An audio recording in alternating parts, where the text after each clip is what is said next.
Hey everybody, I wanted to make a video update on this incident involving Hans Schmidt, who is a religious leader in Arizona.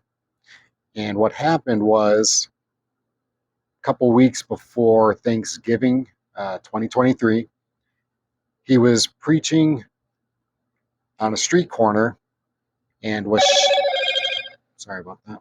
He was preaching on a street corner and was shot in the head by an unknown person. Police have no leads to this time, and you know, he was obviously sent to the hospital in critical condition. Pretty terrible incident. Pretty sad that there's no leads, and he is a father and husband of a couple kids, as you can see on the screen. So that had me pretty upset. There was a GoFundMe, and there still is a GoFundMe if you guys want to look that up. I was surprised to see that there was not much reporting on this. This website here, Church Leaders, has done the best job, but most of the local news outlets had barely any information and didn't even seem to go into further detail like you would expect. There was minimal leads on anything, according to them. So I kept looking for updates on this case, and I came across an update from last week, thank God. He was in critical condition, like I said. He was unresponsive for a while, and things were pretty silent until uh, recently when I found this one. So I'm going to bring some good news, right? He's nursing himself back to health. He is not dead by the grace of God.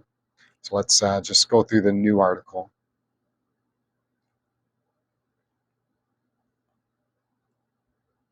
This is dated on December 22nd, 2023. It says, "You are a living miracle. Street preacher shot in the head is awake, holding son." On Friday, December 22nd, Zulia Schmidt, the wife of street preacher Hans Schmidt, who was shot in the head on November 15th while preaching on a street corner not far from the church, shared a photo of him awake in his hospital bed holding his 3-month-old baby. "In the blink of an eye, our lives were changed," Zulia posted. "You are a living miracle. Every day I am amazed. Seeing you hold our baby boy once again, waving at our baby girl. You have a long way to go, but God will carry us through." Zulia concluded her post by thanking everyone who has been praying for her husband and their family and asked, "Please continue to pray." The post says, "In the blink of an eye, our lives were changed." Oh, that's what I just read. It says, during an interview with CBN News' Billy Hallowell, Zulia shared that God has not only provided peace through the situation, but she believes that the prayers from people, many of whom she doesn't even know, are the reason she's been unwavering in her faith during the situation. Zulia recalled the moment Hans was shot while he was street preaching. He's been doing that for over a year, and usually he street preaches for 30 minutes before every evening service for our church. That day he ended street preaching early, and I thought that was odd. She was sitting in their vehicle with their children when he started loading the speaker system he was he uses while preaching. When he got behind the wheel to drive, Zulia said she was unaware of what happened. As they were driving back to the church, Zulia said she saw her husband was bleeding and thought that someone had threw a bottle at him. Zulia asked if he was okay, but he proceeded to go to the church and unload the sound equipment. "He's about to get our daughter down, and I'm not like, no, you can't. You're all bloody. We need to go home and get you cleaned up."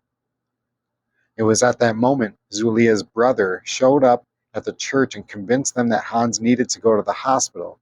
As her brother drove him to the hospital, Hans began to vomit. By the time they arrived at the emergency room, Hans started to have seizures and become unresponsive. It wasn't until doctors performed a CT scan that they realized Hans had been shot in the head. The situation went from maybe he needs some stitches to this is way worse than it seemed it was. I just felt sick to my stomach once I realized it was a gunshot wound. It was hard. Zulia provided insight as to the emotional roller coaster she had been on since Wednesday night on November 15th. She shared that many doctors and surgeons weren't sure whether Hans would survive and said she overheard detectives say they would know more after an autopsy. We are hopeful and we are praying for a supernatural recovery, but there's so much unknown still. But every day we have been able to witness a miracle from that first night where we saw blood just coming out of his ears and stuff. Now here we are, a little over a month, and the progress has made is just amazing. Hans understands some of what happened to him, but they aren't sure just how much he remembers. To Zulia's knowledge, the police still don't have leads as to who shot her husband. I don't even care. I don't have the energy to really worry about that. Yes, I wish the person wasn't on the street. That would bring me some comfort and peace. But at the same time, it's like the harm has already been done. So I was happy to see an update on his condition just to at least find out I was worried that he would have passed away, and Uh, it's nice to see that this man of God is going to be able to nurse himself to recovery for his family. So if you can keep them in your prayers, and I know they have a GoFundMe if you want to support that. But yeah, at the very least, keep them in your prayers, and let's hope that he is able to recover and be cognizant for his family. So thank you for listening. Uh, God bless. Bye.